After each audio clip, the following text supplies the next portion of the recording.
రాష్ట్ర వ్యాప్తంగా జరిగిన భూ అక్రమ లావాదేవీలను రద్దు చేసి విచారణ జరిపించాలని సిపిఐ రాష్ట్ర కార్యదర్శి రామకృష్ణ డిమాండ్ చేశారు. బాధ్యులపై కఠిన చర్యలు తీసుకోవాలని ప్రభుత్వాన్ని కోరారు. విజయవాడలో సిపిఐ ఆధ్వర్యంలో జరిగిన భూ బాధితుల రాష్ట్ర సదస్సుకు రామకృష్ణ ముఖ్య అతిథిగా హాజరయ్యారు.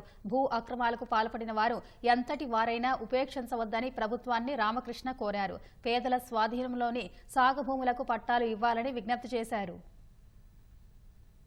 మళ్ళీ మనం భూ పోరాటాలకు పూనుకోవాలి. రాష్ట్ర వ్యాప్తంగా ఎక్కడైతే ల్యాండ్ ఉందో, ఎక్కడైతే మిగులు భూమి ఉందో, ఎక్కడైతే ప్రభుత్వ భూమి ఉందో, ఎక్కడైతే బంజరు భూమి ఉందో, ఈ భూములన్నిటిపైన మళ్ళీ ఎర్రజెండా ఎగరాలి.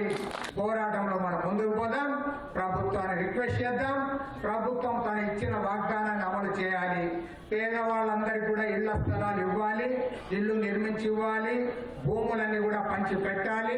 పేదవాళ్ళ చేతుల్లో ఉన్న భూములన్నీ కూడా వారికి దక్కేటట్లు చేయాలి.